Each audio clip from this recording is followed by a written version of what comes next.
They all think she is wolfless, a useless shifter, a girl born wrong.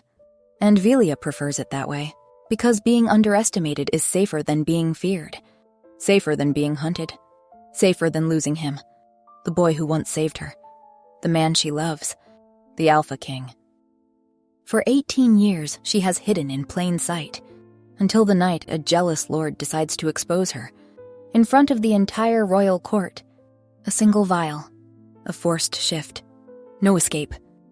And suddenly, Velia's worst nightmare is no longer a secret. It's happening. She is transforming. And what rises in that great hall is nothing anyone could have imagined. The court recoils in horror. Whispers turn to fear. But Velia doesn't see any of it. Because there is only one face that matters. Only one reaction that could shatter her completely. The Alpha King. Will he look at her the way her family did? Or will he choose her? Even now? Prologue.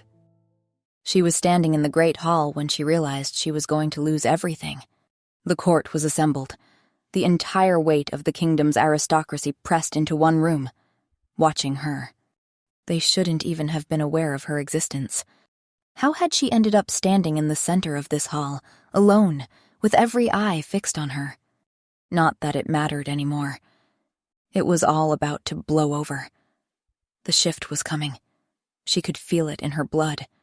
Soon she would be forced to reveal herself. Soon everyone would know. She forced down a scream of despair. She had held it still for 18 years, avoided shifting in front of others for 18 years. Every day, every hour, she knew how to keep her transformation caged. She had built her entire life around that single immovable fact. It did not come out unless she let it. And she never let it. But something was pulling it out of her now, and she could not stop it. Lord Ambrose stepped forward. "This girl has served at court for years," he said. "Now we will see if she can bring forth her wolf. See if she is worthy." Murmurs rippled through the hall. She saw heads turn, whispers exchanged. They thought she would not be able to turn. They thought she had no wolf. They thought she was about to be humiliated. They had no idea what they had done. The pressure beneath her ribs flared. It was coming. She needed to run. She had run before. She knew how to disappear. She could do it now. They would assume it was out of shame. They would never know. He would never know. Her eyes found him without meaning to.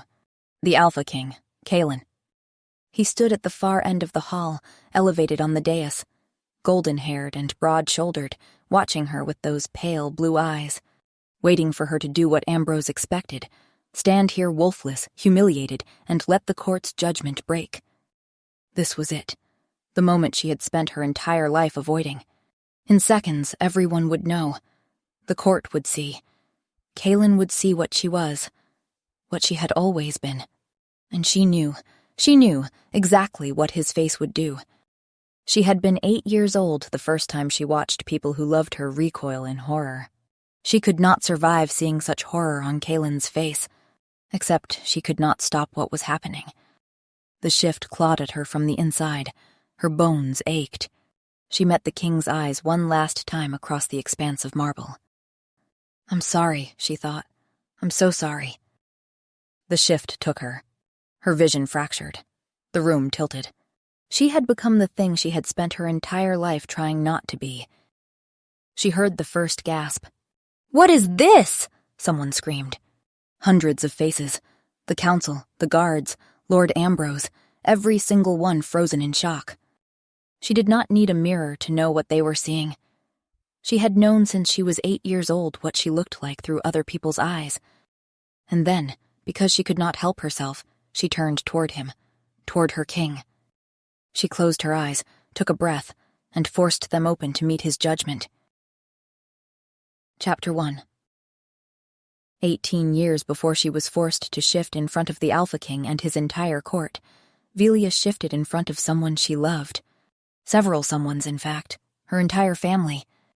Velia learned 2 things in that moment. 1, she had been adopted for she was clearly different. And 2, love was never unconditional. She'd been so excited when she'd felt the shift take her. Her older brother, Gale, had told her what it would feel like when her wolf would manifest. So when an urge had risen, when she felt something inside clawing its way out, she'd thought, finally. Her mother had been with her, gently encouraging. And then, it was over. She'd changed, and her mother's face had decomposed, and she'd lost everything. She'd had to run away, from the screams, and the fire, and the people, amongst which were her parents, seeking to kill her. She had never shown anyone her shift since. She would show the entire court her shift in about 3 weeks, but she didn't know that yet. Right now she was still just a maid scrubbing floors, when 3 new guards, young, bored, began to taunt her. "That's her," one of them said. "The wolfless one." Velia kept scrubbing. "No wolf at all?" another voice asked. "What's even the point of her, then?" someone added. "Kitchen work, I'd imagine." The first guard laughed. "Not like she's pretty enough for anything else." This was the kind of thoughtless mockery that came easy when the target was small and quiet and had learned not to fight back. And Velia knew, in her bones, not to fight back. Wolfless, shiftless. If only they knew. If only that were the worst thing about her. A simple absence. A wolf that never came. But there was no absence. Instead, there was the thing she had learned to keep still. Being called wolfless wasn't an insult. It was cover. The lie that would save her from ever being looked at the way her mother had looked at her as her love for Velia died. "Hey!" A boot stepped into her line of sight. "You deaf as well as wolfless?" the guard asked.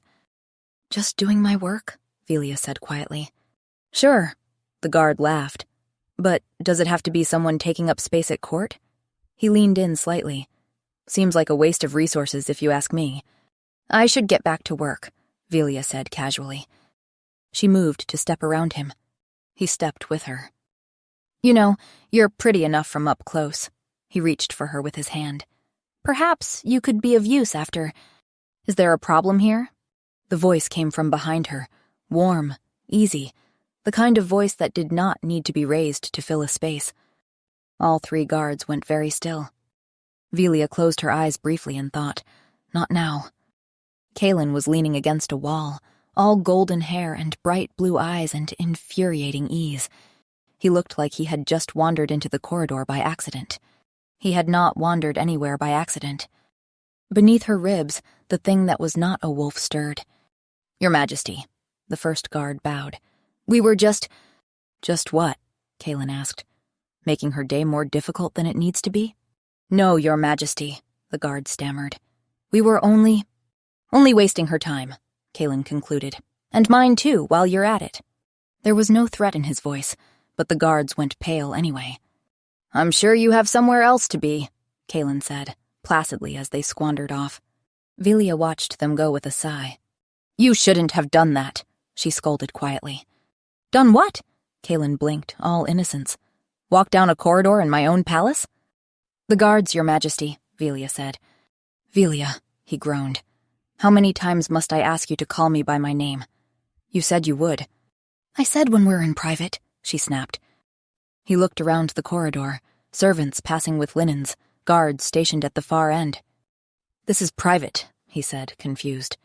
She gave him a look. "You nobles really do not notice the common folk, do you?" she muttered. "Of course I notice," Kaelin said. "I just don't think they'd notice if you were to make a small breach in protocol. Hey, where are you going?" he added, when she started walking towards the kitchens. She did not answer, trying to put space between them. He had always been like this, even back when he was just the crown prince with the terrible reputation for never taking anything seriously. He had never cared about decorum. "I've said something offensive again, haven't I?" he asked, pouting slightly. "Not more than usual, Your Majesty," Velia sighed. "See? This is why I need you, Velia. You always tell me what I should or shouldn't say." "Which you pointedly ignore," she snapped. "I do not," he countered. "I listen intently. For example, you said I should not be found drunk at the Great Western Ambassador's Ball." Velia turned to stare at him. He had, in fact, gotten extremely drunk. She had found him herself, barely standing. "And I wasn't," he continued, grinning now. "I waited until the after-party, because I listen." She groaned. He was such a nightmare, always had been. She thought of the boy who had found her in the woods 18 years ago, 10 years old, and already too clever for his own good. She had been curled against a tree, still half wild from running from the pitchforks and her family's piercing screams. When he had crouched down beside her and asked her name, she had not answered. But he had wrapped her in his cloak anyway and brought her back to the palace. "I'll protect you," he'd said. He'd told his parents she was an orphan, that her family had rejected her for being wolfless. It was what he believed, because she had let him believe it. He had kept her close ever since, told her everything, every thought, every ridiculous idea that crossed his mind, because he called her his friend and because he had never learned to guard himself. Why would he? He was charming and golden, and being himself had only ever drawn people closer. He had no concept of a world where honesty was dangerous. Meanwhile, she lived in a world where showing someone who you really were could make them recoil. So, she lied. About her shift, about her family, about being his friend. They could not be friends. Not really. Not just because he was a king and she was a maid. But because he was made to be seen, and she was made to hide. Being himself drew people in. Being herself would send them running. "So," the king said, matching her pace, "I have news." "Wonderful," Velia groaned, walking faster. "Whatever it is, I'm sure it doesn't concern me." She felt his hand encircle her wrist and froze. "That's where you're wrong," he said. He was smiling, but beneath it was something eager and slightly flustered. "Your Majesty?" she asked. "I'm getting married," he announced, eyes bright. Velia stared at him. Inside her chest, something very carefully constructed fell apart. Chapter 2. She was being ridiculous. Kalen was a king. Marriage was inevitable. Besides, he'd been engaged for years. "I know," Velia said. They had reached the kitchens. She set down her bucket and brush by the door. "You know?" Kalen asked, following her in. "You've been engaged since birth, Your Majesty," she said, keeping her voice light. "To the Princess of Aldara." It was the kind of political arrangement that shaped kingdoms, a marriage alliance that would bring Aldara's military strength and trade routes into their fold. "About that," Kalen said. "The princess broke off the engagement." Velia blinked, stupefied. "She found her fated mate," Kalen said casually, though his scent had shifted, bright and sharp, almost effervescent.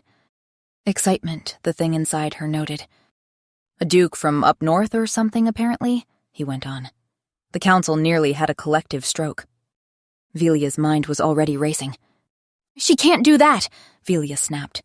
"This kingdom needs—" "Velia," Kalen laughed. "Breathe. It works out perfectly." He had moved into the kitchen properly now, and he was, there was no other word for it, glowing. "Perfectly?" she repeated. "The alliance holds," he said. "The princess married her fated mate, but we agreed trade routes stay open. The council gets to keep their precious political stability." He stepped closer, and the scent hit her properly, bright, with an almost intoxicating edge of pure joy. "So really," he continued, "everyone wins. And I'm finally free." The cold thing in Velia's chest grew heavier. "Then, why are you talking about marriage?" she asked. "Because I'm getting married," he said, smiling. "Just not to the princess." Somewhere in the background, Velia could hear the clatter of pots, the low murmur of kitchen staff working in the adjacent room, but none of it felt real. "You are?" she managed. "And there will be a ball," Kalen said. He was moving again, restless energy making him pace. "An engagement ball. To present my bride." "Your bride," Velia repeated, the words tasting like ash. "The council won't approve," he said, waving a hand. "But I don't care." He turned to face her fully, and his expression was so open, so certain, it hurt to look at. "There's no other woman for me," he declared, taking her hand. "Not anymore. Not ever." The thing inside Velia's chest, the thing that was not a wolf, that had been watching him with too much attention for too long, growled in pain. "Are you sure?" Velia asked finally. "Is she even right for the crown? Have the council vetted her family?" "I told you, I don't care," Kalen shrugged.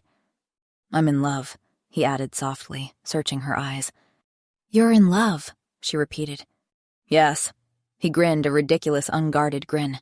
Completely. The silence stretched. Since when? Velia asked, voice so flat Kaelin blinked in surprise. Oh, he laughed. A little nervous, a little shy, his hand going to the back of his neck. I think for years, actually. Years? She repeated, doubtful. Yes, almost my entire life, really. Her chest felt like it was caving in. I hadn't realized it, he continued. Not properly. Not until, well, recent events. He laughed again, softer. You know me. I'm a bit slow on the uptake sometimes. Yes, Velia shrugged. You are. The grief hit her so hard she almost staggered. She had loved him for 10 years, had learned to live with it, the impossibility of her feelings ever being returned, because he had never loved anyone else either. But this new love was focused and fierce and devastatingly directed at someone. Who? It couldn't be Lady Helen. Their tryst had ended 2 years prior. Duchess Jenna was just a friend, supposedly, and surely it couldn't be Princess Iona. She had a weird laugh. Kaelin always said so. So what do you think? Kaelin asked. She looked at him. He was waiting eagerly for her to say something, almost nervously. What do you think? He asked again, sounding a bit uncertain now, almost disappointed. Probably because he expects you to be enthusiastic, you dolt, she thought. You're supposed to be his friend. I think it's wonderful, she said, forcing a smile.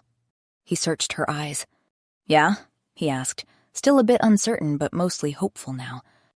Meanwhile, she was dying inside, but she did not want to crush that hope. Yes, of course, it's... She hesitated. I have no words. Kaelin's face lit up even brighter, if that was possible.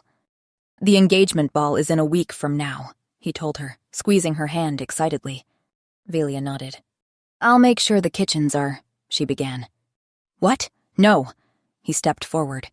I'll take care of everything. You only need to be there. She stared at him. She could not. She was just a maid. It's going to be a magical evening, he said. His thumb brushed absently across her knuckles. You'll love it. You'll see. Her throat was too tight to answer. I should get back to work, Your Majesty, she said, pulling her hand free. Congratulations. He frowned, that bright joy replaced by something confused and searching. Velia, he attempted. I'll see you at the ball, she said. Then she turned and walked away before he could see her face break. Chapter 3. The dress arrived the morning of the ball. Velia stared at it, laid carefully across her narrow bed by one of the palace stewards. Silver silk, embroidered with thread that caught the light like stars. There was a note pinned to the bodice, written in Kaelin's careless scrawl. Wear this tonight. Please. Velia picked up the dress with shaking hands. The ball was already underway when she arrived. Thousands of candles cast golden light across marble floors polished to a mirror shine. Flowers cascaded from every surface. The court was assembled in their finest. Foreign dignitaries clustered near the dais. Velia stood at the entrance, her hands clenched in her skirts. Her chest felt tight. Her pulse was beating too fast. The thing inside her was coiled and watchful, tracking movement, scenting the air. Too many people. Someone was watching her. She looked around. Lord Ambrose was approaching, weaving through the crowd. He had always been kind to her. He was one of Kaelin's most trusted advisors, had been since before Kaelin took the throne. Have you heard the news? Lord Ambrose asked. His Majesty wouldn't say who, of course. Insisted on keeping it a surprise until tonight. He turned back to her, his gaze searching. Do you know? No idea, Velia said. It was the truth, though it felt hollow in her mouth. She scanned the room desperately. Countess Stephanie was looking stunning. But no, she was an airhead. Lady Tula was elegant and poised, but it couldn't be her. He didn't like blondes. And it definitely wasn't Princess Iona and her weird laugh. Well, Lord Ambrose said, his voice dropping slightly. Whoever it is, I think we can both agree it's not the Princess of Aldara. No, Velia agreed quietly. Her finding a fated mate is a disaster, he continued. Fortunately, I have a contingency plan. Someone much better suited for the king, actually. Someone who's been prepared, precisely in case this alliance fell through. Who is it? Velia asked. Lady Dolores, he replied. Your daughter? Yes, Lord Ambrose smiled. You know her, of course. A strong shifter. Good at politics. Poised, agreeable but intelligent. Beautiful. An astute diplomat. Everything a queen should be. Velia could not argue with that. Lady Dolores was all of those things. Oh, she and His Majesty have always gotten along well, too, Lord Ambrose added. That was true. They had known each other since childhood. After the king announces his fiancée tonight, Lord Ambrose continued, I'll need your help in making him see reason, in pushing Dolores as his best viable option. Velia stared at him. He will not listen. He claims he is in love. He thinks he is in love, Lord Ambrose corrected gently. He's young still, impetuous. It wouldn't be the first time. Velia clenched her fists at the memory of women Kaelin had desired, enjoyed, then moved on from. He never once asked any of them to marry him, she said quietly. No, Lord Ambrose agreed. But he'd been engaged. Now the freedom has gone to his head. He softened his tone. Understandably so, I might add. I'm not criticizing him. I'm simply saying we wouldn't want him to make a sudden, impulsive decision because of eagerness to finally choose for himself. Velia considered that. Kaelin was impulsive. How many times had she talked him out of terrible ideas? I suppose not, she said slowly. You'll speak to him, yes? Lord Ambrose encouraged. He listens to you. You have a way of reaching him when the rest of us cannot. Make him see reason. He squeezed Velia's shoulder, a gesture that felt paternal, reassuring. She felt sick. Velia! She turned. Princess Lena was crossing toward her, beaming.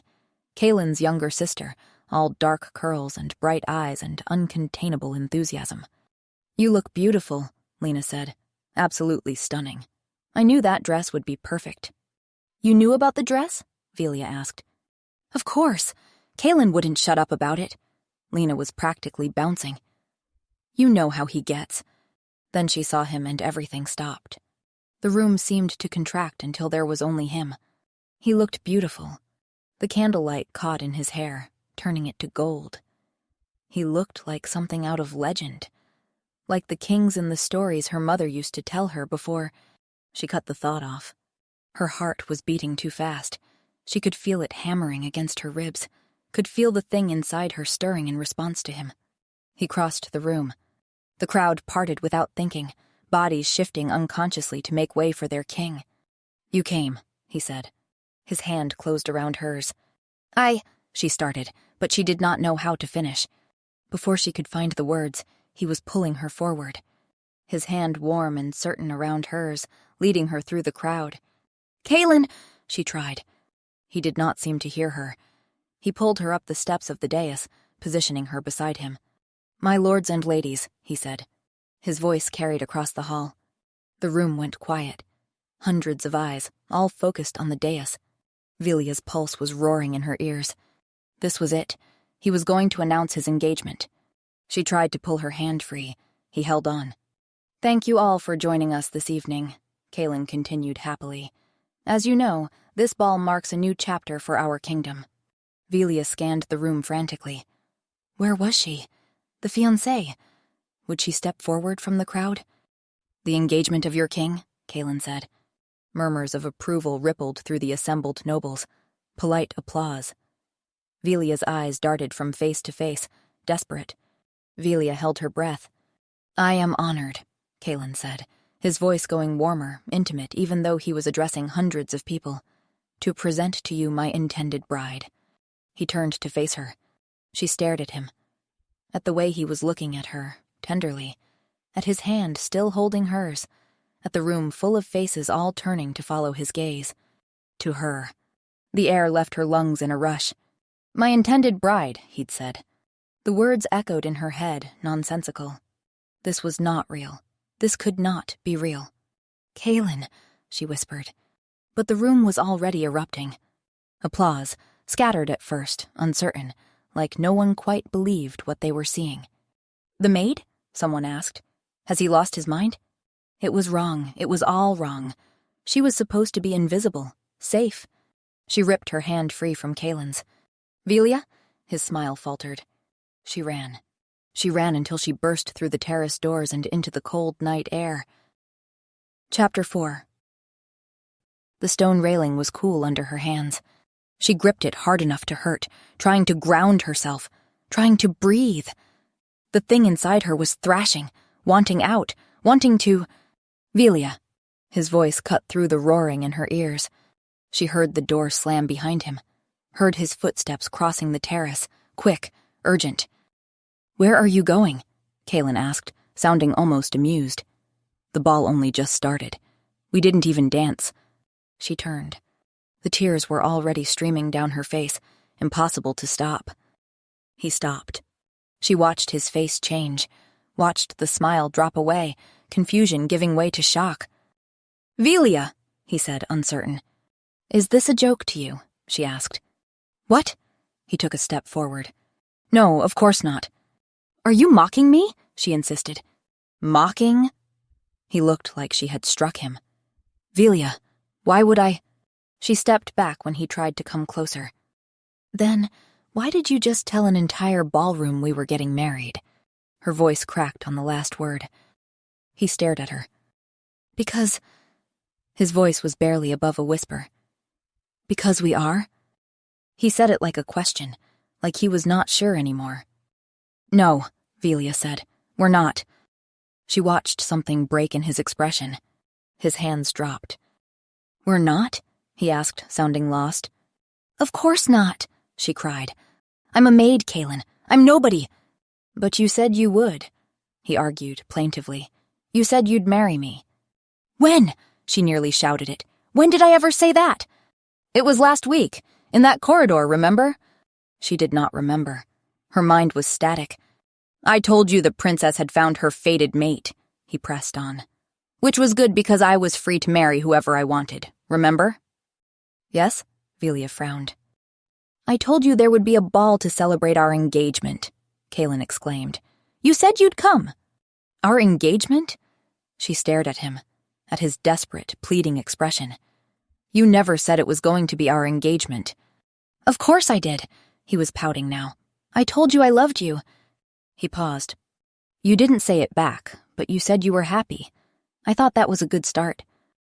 Velia grimaced. Kaelin, she said carefully, slowly.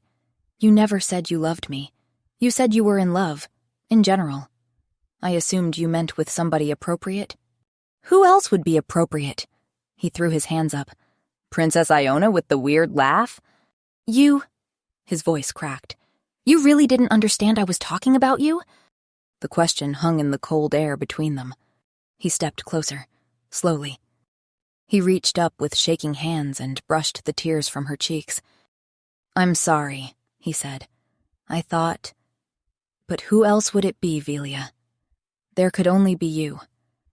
I've loved you since the minute I found you. She stared into his blue eyes and found only earnestness there. I thought it was obvious, he continued, with how I practically forced you onto my horse and carried you back to my castle and made you stay by my side this entire time. You're nice to everyone, she protested. You're just kind and charming. That's who you are. I don't seek out everybody else like I seek you out, he protested. You really didn't realize?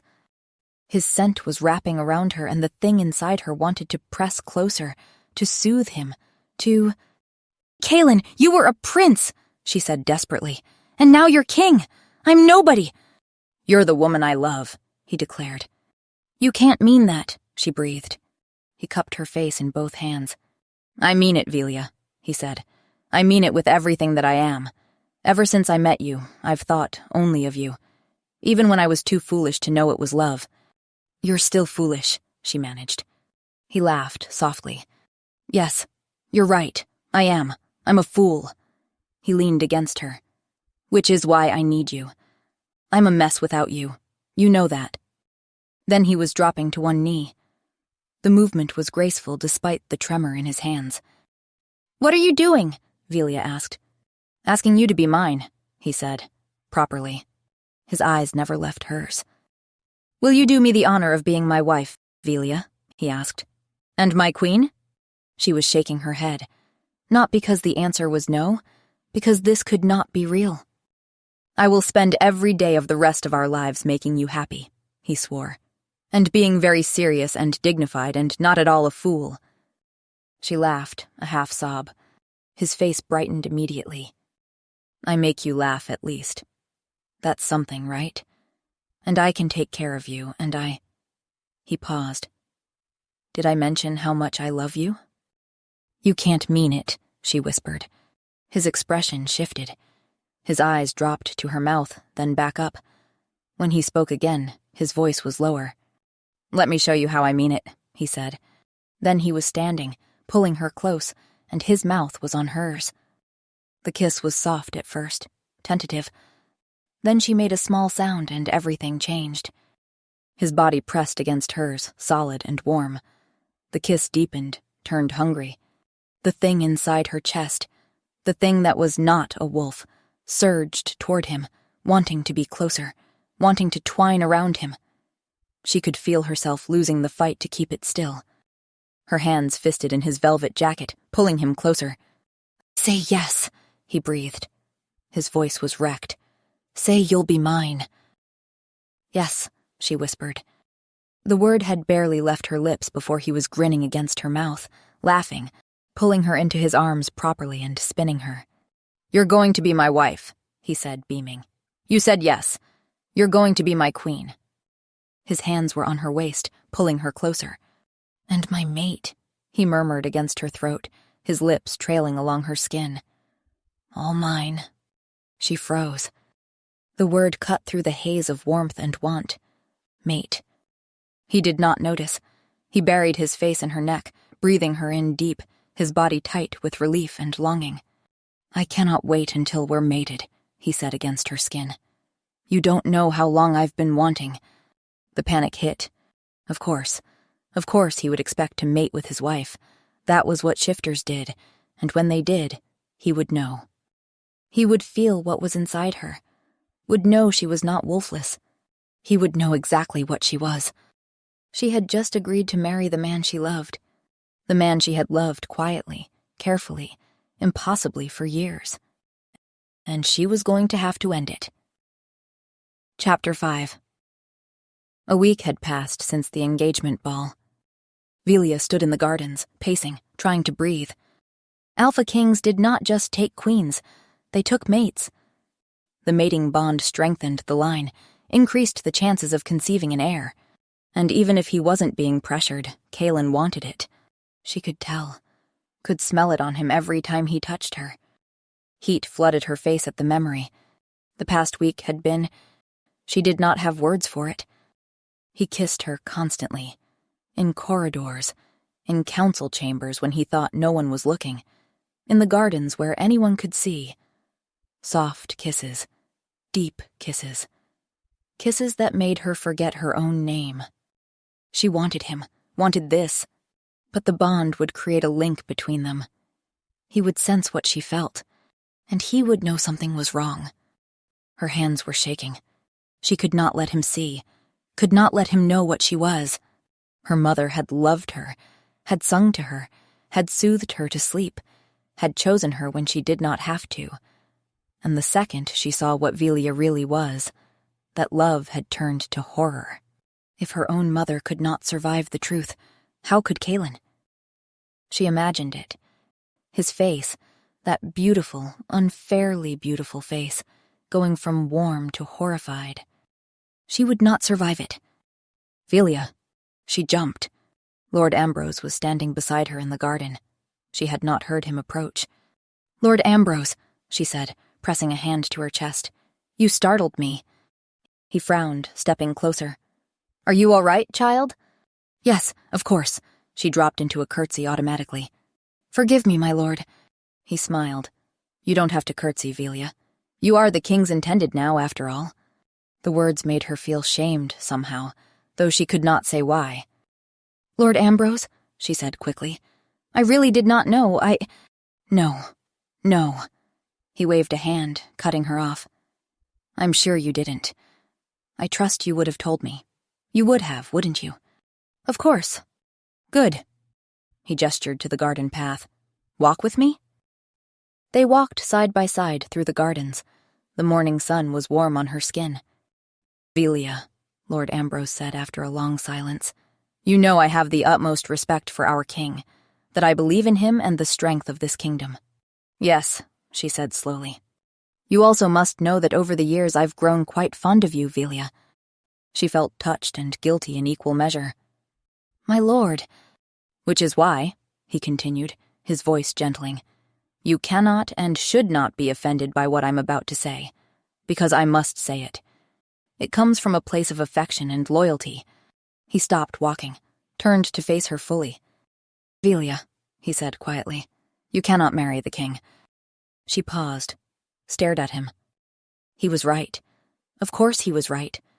She knew that, had known it from the moment Kaelin proposed, but hearing someone else say it hurt in a whole new way. You know that already, don't you? Lord Ambrose asked, watching her face. Her throat was tight. I know me being a maid isn't ideal. That, Lord Ambrose nodded, and the fact that you cannot shift. A queen needs to stand strong beside her alpha. You wouldn't be able to. The words cut, even though they were true. A shame, he added, and he sounded genuinely sad about it. You've shown political savviness and astute understanding of diplomacy more than once.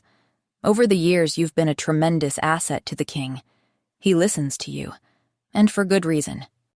Velia looked away. Lord Ambrose squeezed her shoulder. Velia, he said softly, you do not have to step away from him forever. Dolores isn't in love with him. She'll be more than understanding about him taking a mistress, especially if that mistress is good for the crown. He paused. You can have Kaelin. Build a life with him, just not a public one. She nodded. She did not trust herself to speak.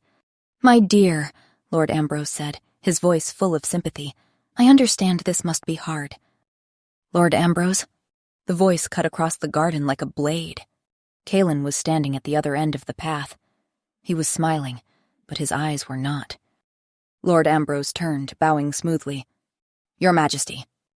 Velia started to curtsy, but Kaelin was already there, his fingers under her chin, tilting her face up to look at him. How good of you to keep my future queen company when I cannot, Lord Ambrose, he said. Truly, your dedication to the crown is, as ever, outstanding. Just doing my job, sire, Ambrose said politely.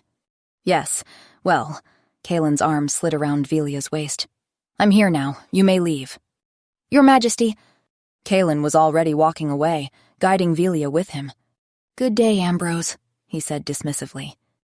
The second they were alone, tucked behind a hedge, Kaelin stopped walking and cupped her face in both hands. What's wrong? His eyes searched hers. What did that snake tell you? Lord Ambrose isn't a snake, Velia said automatically. He's very devoted to his own political ascension, Kaelin finished. Which, fair, I suppose. Everyone's devoted to something. His thumbs brushed her cheeks. Why are you sad, my love? She looked at him. I thought you trusted Ambrose. I do. He sounded sincere. As much as I trust anybody around me, which is partially. She stared at him. I hadn't realized you felt that way, Kaelin. He smiled. It was fond. I don't feel that way about you. He leaned down.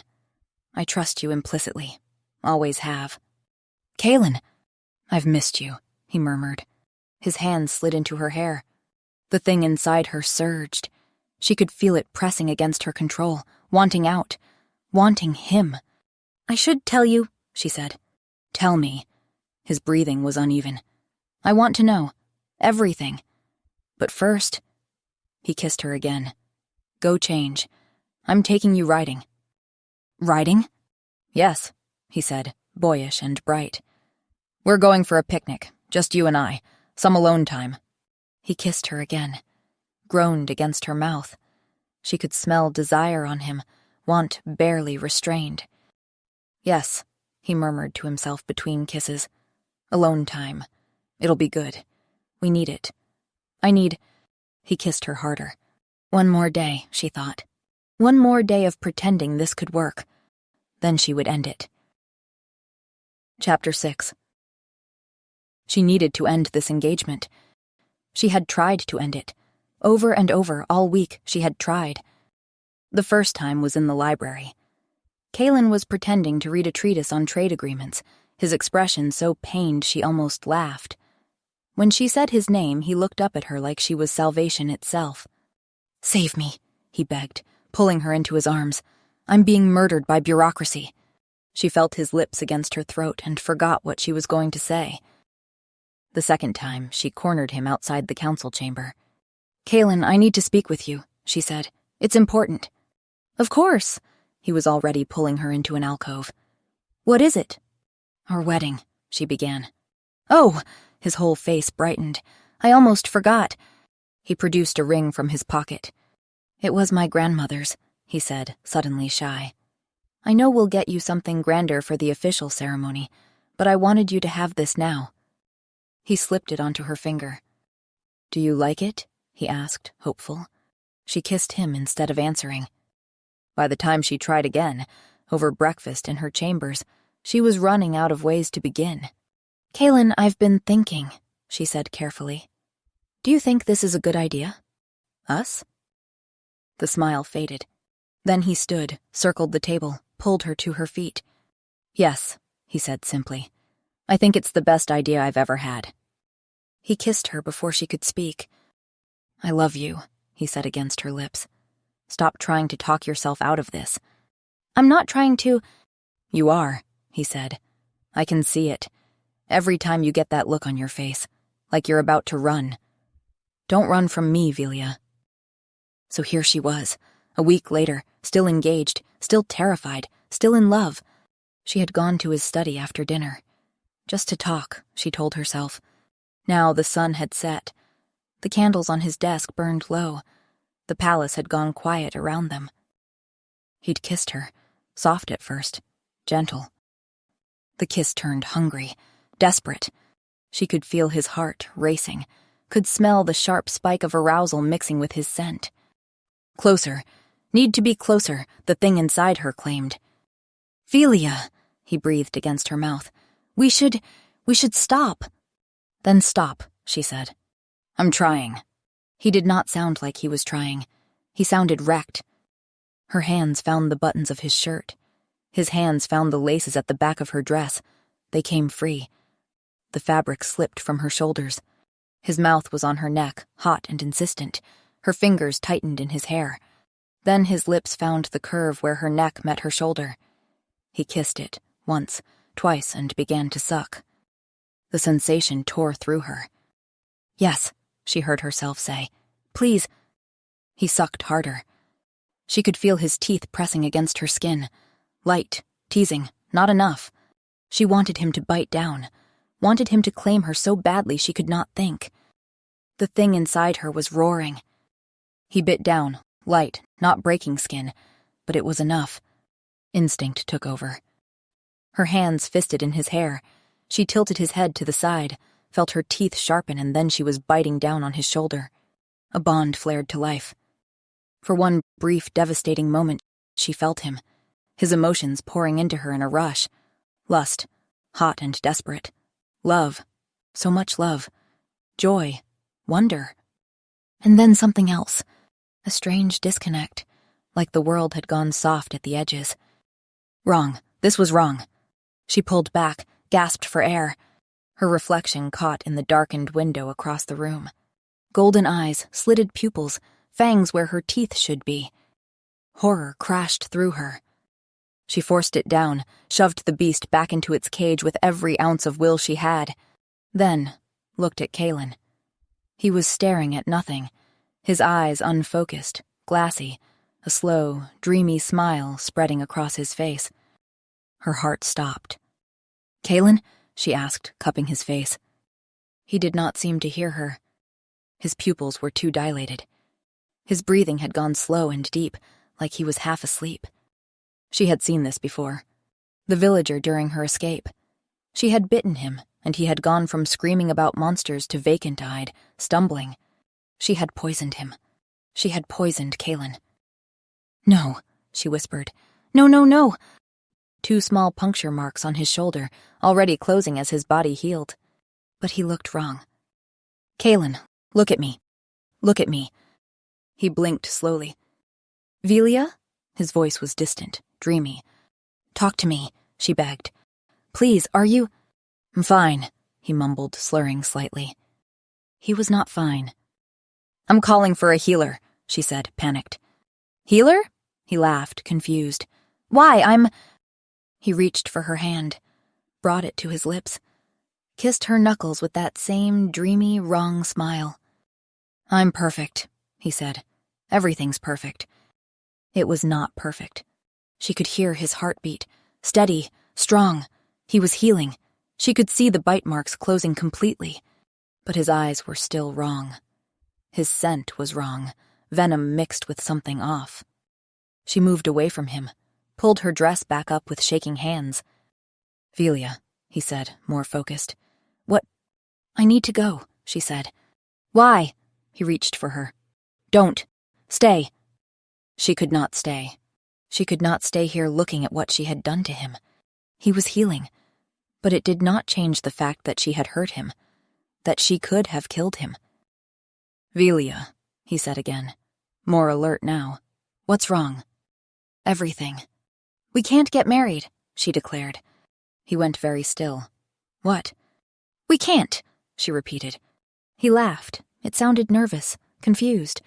Velia, what are you— I'm serious, Kaelin. Her voice cracked. I will not marry you. I can't. Silence fell. She watched his expression change, watched confusion give way to hurt. Why would you say that? He asked quietly. Because I mean it. You can't! He stood, reached for her. You can't possibly— She stepped back. I'm sorry, Kaelin, but if you love me, you'll stop insisting. He flinched like she had struck him. You love me too, he argued. I know you do. I can feel— He stopped, pressed a hand to his chest. I felt you. Just now. The bond— There is no bond, she said desperately. I'm a maid. I can't shift. I have no title. The council will never accept— I don't care what the council thinks, Kaelin said. You say you're wolfless, but your eyes— They change sometimes. And your scent? He paused, searched her face. You don't smell wolfless, Velia. Sometimes you smell dangerous, like there's something powerful inside you. I like it, he confessed, looking fascinated. He sounded like he meant it. It made everything worse. Minutes ago he had been poisoned because of what she was. And now he was standing here saying he liked it? You're seeing what you want to see, she lied. Because deep down you know. You know I'm not enough. What? He recoiled. No, that's not— I can't shift, she said. I have no title, no bloodline, no political value. The council will fight this. The kingdom will reject me. And one day you'll resent me for it. That's not true, Kaelin said, reaching for her again. Don't. She held up a hand. Don't force me into something we'll both regret. I don't want this. I don't want to be yours. The lie burned coming out. Free me from this, she said brokenly. Give up. If you love me— She met his eyes. If you love me, you'll spare me the suffering. He went pale. His voice was barely a whisper. I make you suffer? Is that what you're saying? She meant the fear, the lying, the constant terror of being discovered. But she said yes, sincerely, because he did. This entire situation had been agony. He closed his eyes. His whole body seemed to fold inward. When he opened them again, they were bright with unshed tears. All right, he said, looking away. All right, if that's what you want. It is, she lied. She turned toward the door before she could take it back. Chapter 7. 3 days had passed since she walked out of Kaelin's study, and Velia had spent every one of them hiding in her chambers, unable to eat, unable to sleep, replaying his face over and over. All right, if that's what you want. She had never hated herself more. Princess Lena came on the second day, begging her to take him back, saying he was a mess without her. Not eating, not sleeping, just sitting in his study staring at nothing. "Please give him another chance," she'd said, assuming whoever'd done wrong it had to be him. There was no chance to give, no world where this ended well. Velia saw him the next morning, purely by accident. She turned a corner and there he was, walking toward the main hall, flanked by advisors. He met her eyes, held her gaze for one terrible, endless moment. Then he looked away, hurt, defeated, and kept walking. Velia stood frozen in the corridor long after he disappeared. She felt his pain, his confusion, the awful, hollow ache of someone who did not understand what he had done wrong. It ended her. She had thought she was protecting him, had thought breaking his heart was better than letting him discover what she was. But this was worse. Watching him hurt like this was worse than anything her mother's face had done to her. Worse than running, worse than hiding. She preferred his horror to his sadness, preferred him looking at her the way her family had, with disgust and hatred and fear, than this. Anything was better than his heartbreak. If she told him the truth, if she showed him what she was, he would be horrified. Yes, he would recoil. He would probably never look at her the same way again. But he would not be sad. She had to tell him. The decision settled over her like a weight. But during the next days, getting an appointment with the king turned out to be impossible. She went to his study. The guards told her he was busy. She tried the next day. He was in meetings. On the fourth day, she realized he was avoiding her. She was sitting in her chambers, staring at nothing, when someone knocked on her door. Lady Dolores Ambrose stood in the corridor. "Velia," Dolores said politely. "Lady Dolores." Velia's throat was tight. "What can I do for you?" "I heard you've been trying to speak with the king," Dolores said. "You really broke his heart, you know." Velia's throat closed.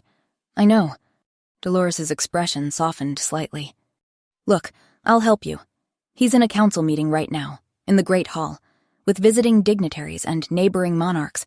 When it ends, I can help you slip inside. You can corner him before he leaves." Velia hesitated. "I don't want to make a scene." "He's planning to leave on a trip right after," Dolores interrupted, "to visit an allied kingdom. He'll be gone for weeks." "Leaving?" Velia gasped. "Yes, so if you want to talk to him, it's now or never." Dolores nodded.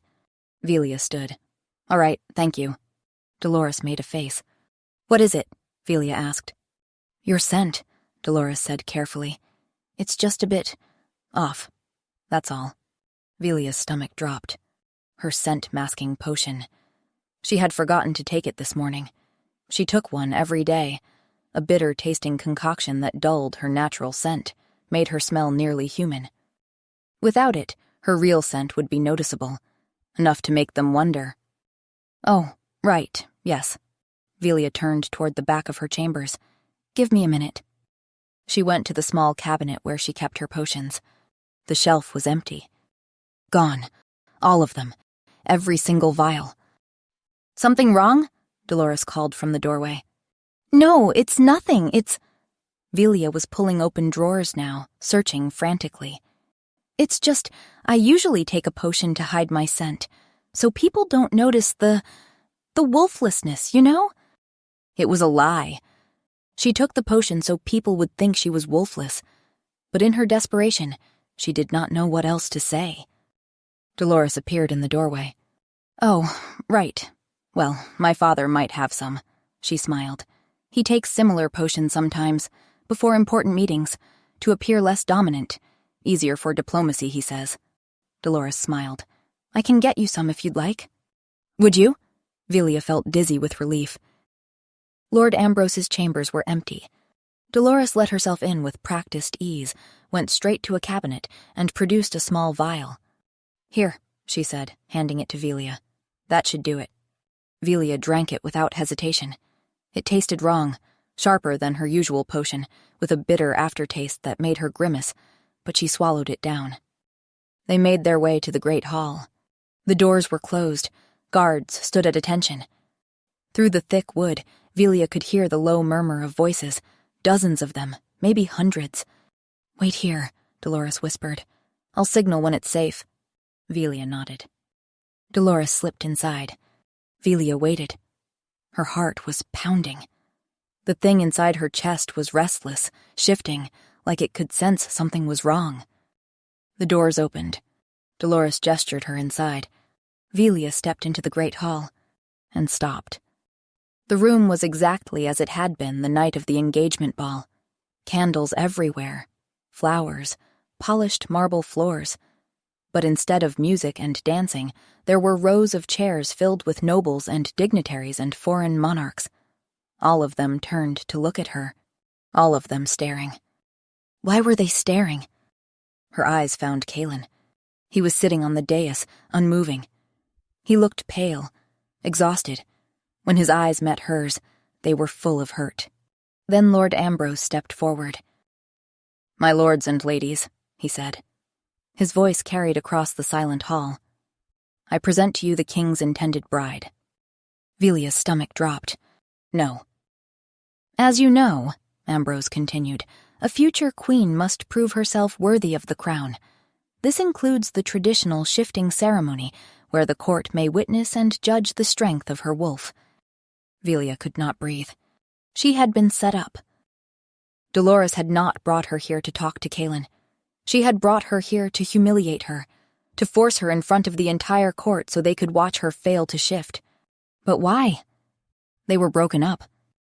"He wouldn't hear it," Dolores said quietly beside her. "He's still claiming you'll change your mind. He won't hear of anyone else." Velia's head snapped toward her. "What?" But then she felt it. Wrong. Something was very wrong. The thing inside her chest was moving, rising, clawing its way toward the surface with an urgency she had never felt before. "We have administered a shifting potion," Lord Ambrose announced. He was looking at her with a calculating gleam in his eyes. No shifter alive can resist its pull. If Lady Velia has a wolf, no matter how dormant, it will emerge. Velia's legs gave out. She fell to her knees on the marble floor. The potion. The one Dolores had given her. It was not a scent masker. It was a forced shift potion.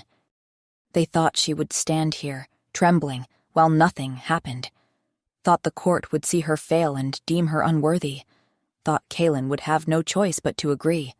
Because they thought she was shiftless. But they were wrong. The beast was coming.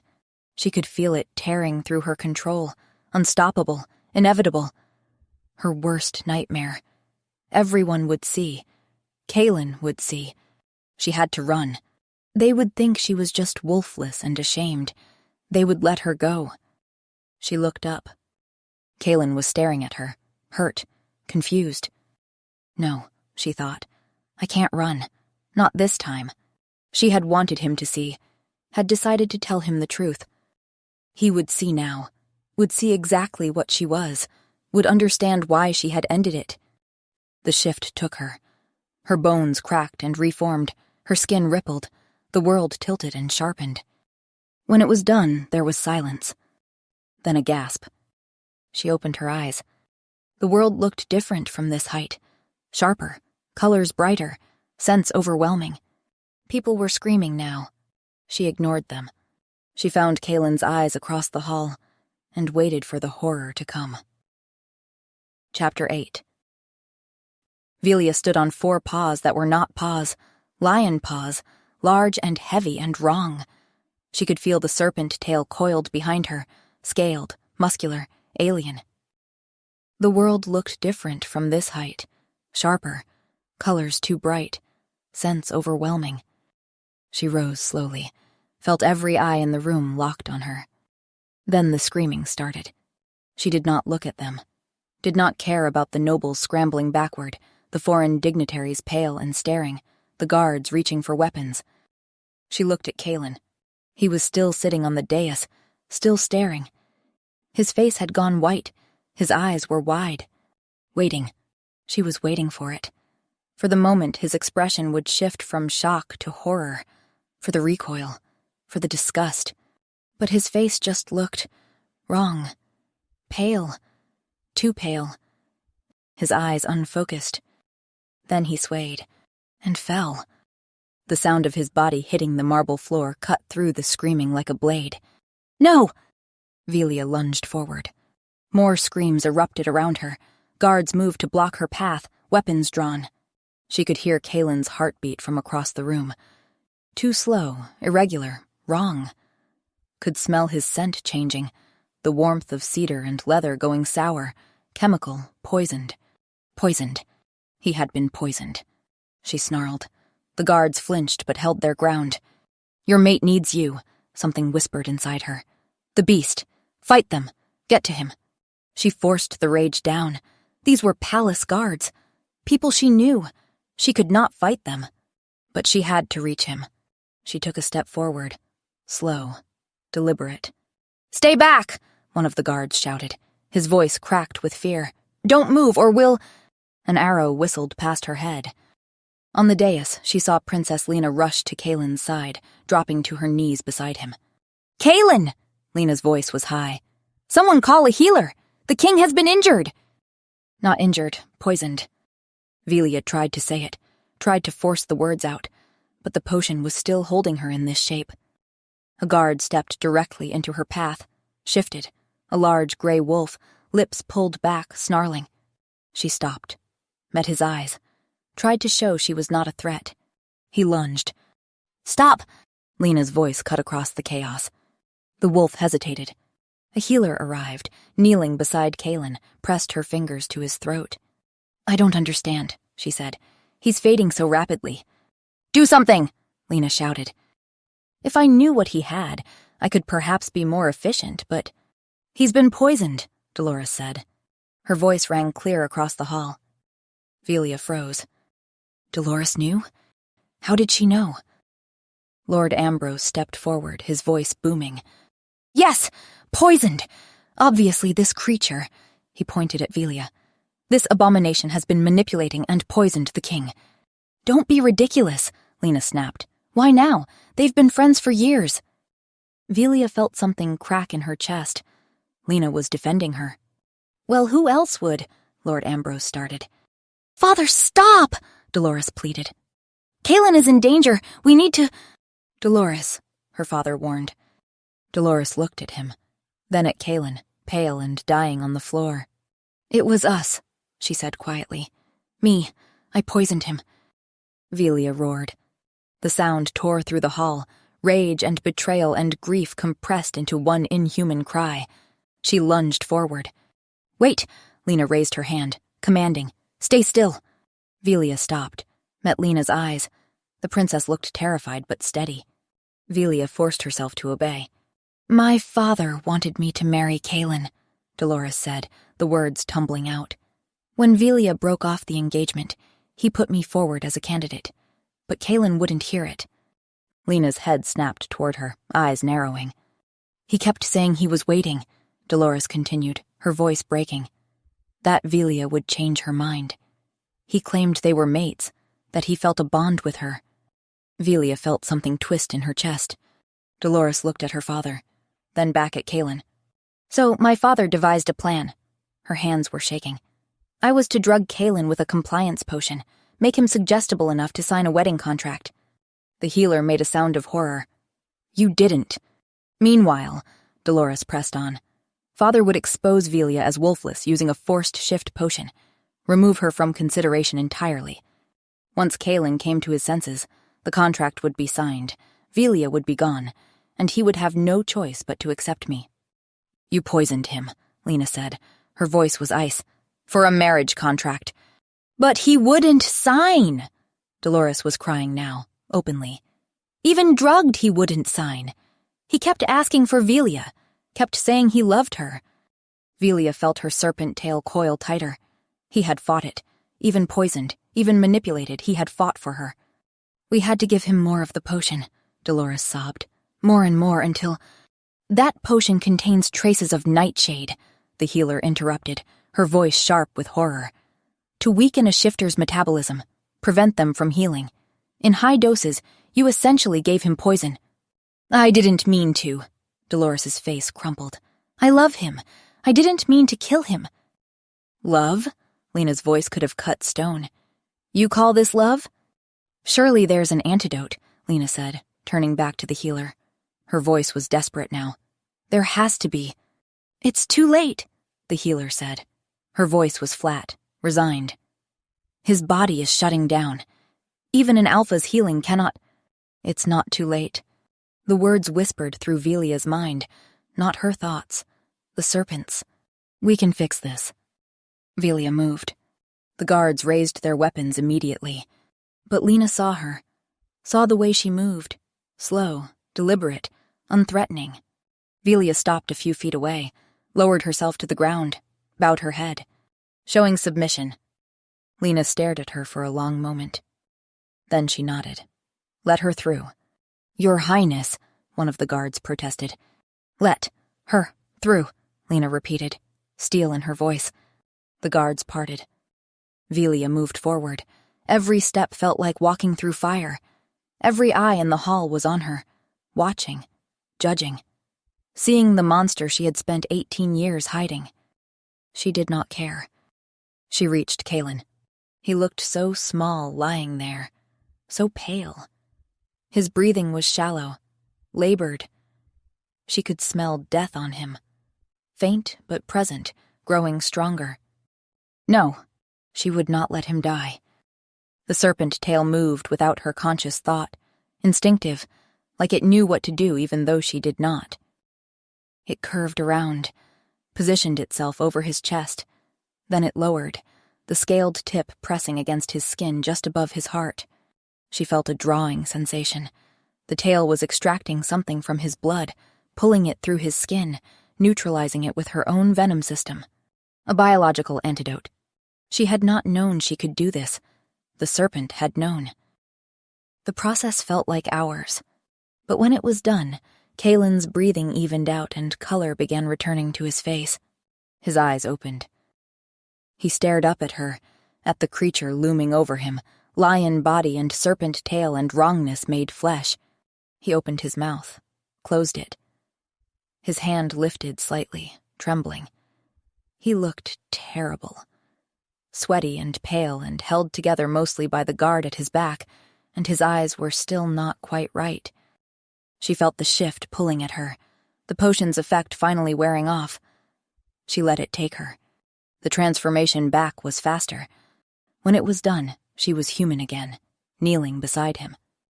Kalen's hand moved from her jaw to the back of her neck. She finally looked up. Hi, she said, uselessly. The corner of his mouth moved. Then his eyes closed, and his weight went sideways. Kalen, she whispered. She caught him, pulled him against her chest, felt his heartbeat strong and steady beneath her palm. He was alive. He was unconscious, and she had no idea what he had thought when he saw her, what he had felt. But he was alive. Velia held him and did not let go. Chapter 9. She had been sitting by his bedside for hours. Lena had allowed it. She saved his life, the princess had said, her voice ringing with authority. She stays. Lord Ambrose and Dolores had been arrested, would be judged for their crimes, hopefully by Kalen himself when he recovered. The healer had said it would be soon. His body was just recuperating through sleep. Velia held his hand and waited. When his eyes opened, she nearly jumped out of her skin. Velia, he said. Just her name, but the way he said it made her throat close. You're awake, she managed. She reached for the water glass on the bedside table with shaking hands. The healer says you should hydrate, she said. He raised an eyebrow. The gesture was so familiar, so him, that something in her chest twisted. What happened? He asked. She gave him the summary. The poison. Lord Ambrose's plan. Dolores. Do you remember? She asked when she was done. Kalen frowned slightly. Vaguely. I was drunk, I think, when she first came to me. He had the grace to look sheepish. I didn't think to protest when she kept pouring me more drinks. A faint blush colored his cheeks as he shrugged. Not my proudest moment, I'll admit. Velia gave him a look. How many times do I have to tell you to be more careful? She scolded. You can't just... Yes, well, he cut her off. I'm fine now. All healed. He gave her a look then. "Thank you for checking on me," he said politely. The words felt formal, careful, like she was a visiting dignitary and not his oldest friend. "Of course," she said slowly. "You must be tired," he said, avoiding her gaze. Her chest tightened. He wanted her to leave. He remembered what she was, and now he wanted her gone. Her heart sank. He wasn't even looking at her. This was the moment she had been dreading for 18 years, but she could not make herself stand. Could not make herself walk away without knowing for certain. "You saw what I am," she murmured. "Do you remember?" He met her eyes then. "Yes." The word was simple, honest. It still tore through her. "I wanted to tell you," she said quickly, desperately. "All these years. I did. I just—" "So you knew," Kaylin interrupted. "You knew what you shifted into?" She blinked at him. "Of course I knew. I've known since I was 8 years old. When I shifted and my entire family turned on me. They saw what I was and they—" Kaylin's expression changed. "That's why they rejected you?" His voice was quiet. "Not because you were shiftless, but because of what you shifted into?" "They didn't reject me, Kaylin," she sighed.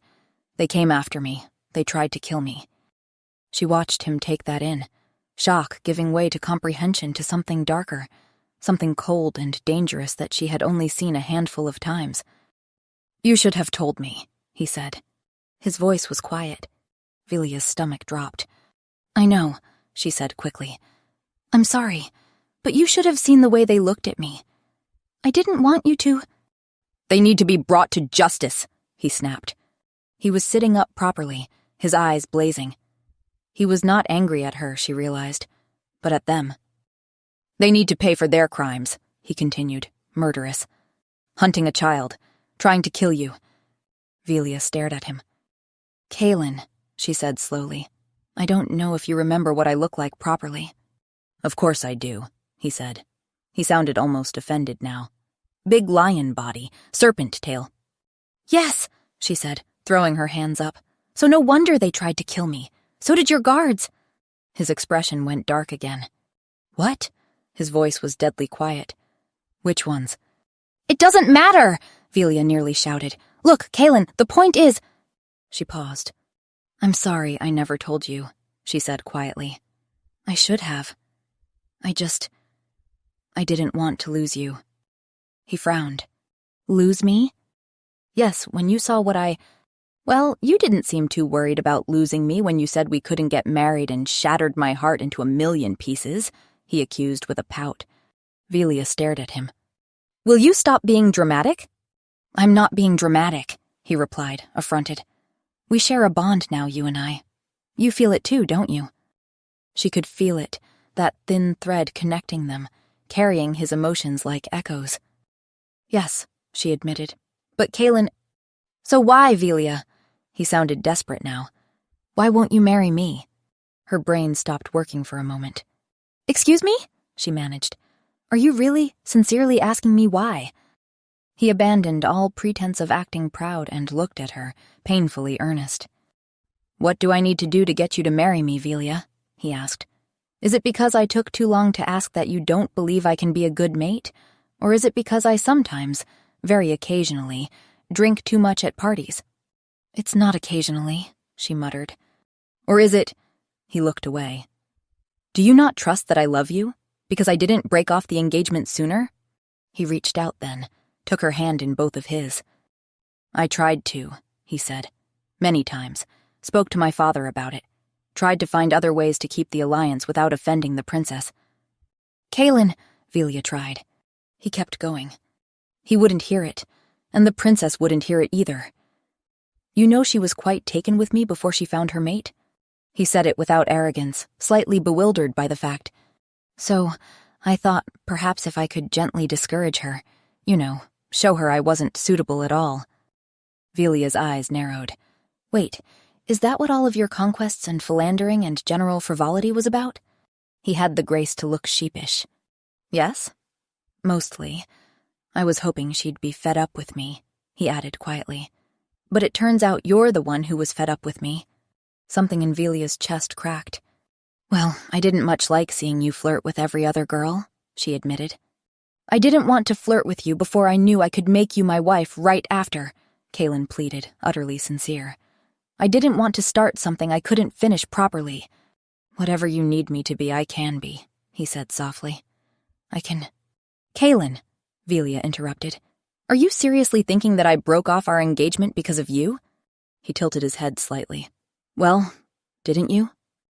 No! She wanted to shake him. Obviously not. Why would it be because of you? You're perfect. Everyone adores you, and why wouldn't they? He looked confused. Then why? He asked. Because, she threw her free hand up. I'm a giant monster, obviously. People recoil at the sight of me. Or have you forgotten that part? Kaylin frowned. You thought I would mind? He looked genuinely baffled. That's why you broke it off? She watched, stunned, as his whole expression shifted, understanding dawning across his features, and then relief, pure and overwhelming. His whole body relaxed. He settled back against his pillows, a smile across his face, infuriatingly satisfied. Oh, he said with a chuckle. Well, I'm glad that's been cleared up. His smile widened. Now we can get married again. Velia gaped at him. It's not sorted, she finally managed. I'm still a monster. The other day I bit you and accidentally poisoned you. Oh, is that what it was? Kaylin said. His eyes were closed now. Well, it was quite nice, he decided peacefully. I liked it. Kaylin, she scolded. He cracked one eye open. What? He asked. It was. It felt good. You can do it again. His smile turned into a pleased smirk. Everything else, too, he added. She rolled her eyes so hard it hurt. How can you not mind? She asked quietly. He tugged her closer. I think it's fantastic news that you're a giant beast, my love, he said happily. Now you can just come with me to all my meetings and people won't even think to argue with us about anything. They'll be too terrified. She hit him on the shoulder and he laughed. Say you'll marry me, he murmured, pulling her closer, nuzzling into her hair. Kaylin, she sighed, melting. Say it. His arms came around her waist. I almost died. I might die still if you shatter my heart again. She could feel his heartbeat beneath her palm, steady and strong. She rolled her eyes, but she kissed his forehead anyway, soft, lingering. Is that a yes? He whispered. Velia sighed, fond. Yes, she said. His grin could have lit the entire palace. He pulled her down properly then, into the bed, into his arms, tucking her against his chest like she belonged there, like she had always belonged there. When, she supposed, she had. Hi everyone, I hope you enjoyed this story. To celebrate hitting 100,000 subscribers, I offered to release one of my exclusive Patreon stories for free, normally reserved for members. And you got to choose. And the winner is The Last Dragon Bond. Her fiancé turned into a dragon and disappeared. To find him, she must enter the very world she was raised to fear. You can listen to it for free right now on my Patreon, link in the description or pinned comment, and you can always find me there under Lily's Romance Library. Thank you for being here, and I'll see you in the next story.